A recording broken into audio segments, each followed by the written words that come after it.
Bom dia, pessoal. Vamos de BTC na manhã dessa quinta-feira, 8 de junho. Agora na Espanha, 10 horas e 49 minutos. No Brasil, 5 e 49 da manhã. Gente, aqui no 4 horas, ancorado pela banda de VWAP semanal, a gente está desenhando um candle comprador travado na própria VWAP semanal. Naquele nosso pump do dia 6 de junho, a gente chegou a bater na linha d'água, voltamos como num efeito elástico em direção à linha d'água, e agora a gente está desenhando uma sequência brutal de topos descendentes que acabou chegando nesse candle atual no 4 horas, que é um corpo real levemente comprador, uma sequência brutal de fundos ascendentes, topos descendentes. Isso aqui é uma clara figura triangular que pode ser eventualmente uma subonda 2 até a nossa pernada em direção à aresta superior dessa canaleta virtual de baixa, que segue vigente ali no patamar de 28.100. Mesmo que a BTC continue a sua tendência de baixa no médio e curto prazo, seria preciso estressar a aresta superior. Para a gente se livrar dessa tendência de baixa no curto prazo, é preciso revogar essa LTB aqui, linkando todos esses topos. No semanal, o gráfico está bonito. Deixa eu botar, não na salva de VWAPs, vou botar aqui ancorado pelo canal de Keltner e pela nuvem de Shimoku. A gente está desenhando um martelo no semanal. A BTC rejeitou essa faixa de preço aqui do pavio. A mediana do canal de Keltner segurou muito bem o preço e o corpo real está exatamente travado na MM200, na média móvel de 200 períodos, que é essa linha laranja aqui, ó, que avança em direção ao centro gravitacional da nuvem. Na projeção de 26 períodos, a nebulosidade esverdeada se fixou. É possível que isso aqui seja o último candle de uma onda 4. E como a gente, no gráfico de 4 horas, precisa buscar um patamar ali próximo de 28 mil dólares para poder ter, inclusive, segmento ao movimento, a um eventual movimento de baixa, isso vai impor aqui um desenho muito interessante para o final desse candle aqui, cujo desenho termina no próximo domingo, na virada da VWAP de domingo para segunda. Deve confirmar esse martelo perfeito, e aí o candle da próxima semana já deve ser um doji vendedor ou comprador, iniciando o que pode ser uma pernada de número 5 aqui no semanal.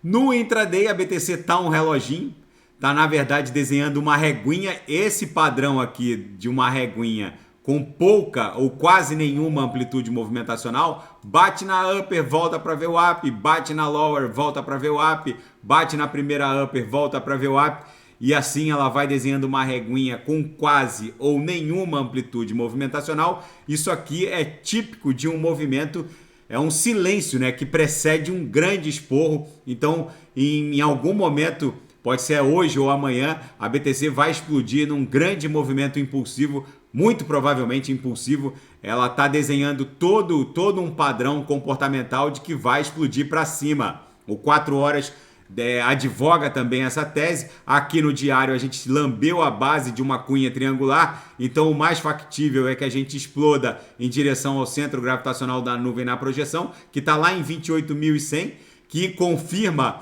esse topo aqui, a borda dessa aresta superior aqui nessa canaleta virtual de baixa no 4 horas, ou seja, tudo leva a crer que a próxima parada da BTC vai ser 28.100.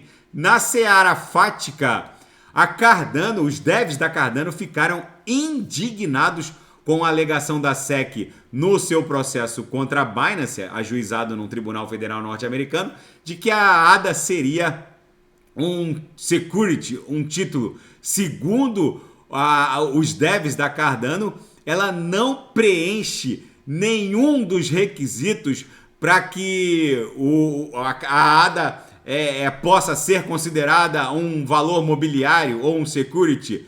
E agora a imprensa está escrutinando, investigando o passado do Gary Gensler, e ele teria se oferecido para atuar como consultor da Binance em 2019, afirmam os advogados, invocando inclusive conflito de interesses anos antes de servir como chefe da SEC, da Security Exchange Commission, o principal regulador mobiliário norte-americano. Gary Gensler teria oferecido seus serviços de consultoria à Binance, alegam os advogados da Bolsa. E o Tribunal Distrital dos Estados Unidos já emitiu a intimação para o CEO da Binance, o CZ, sobre as alegações da SEC. Agora começa a correr o prazo para o CZ se defender.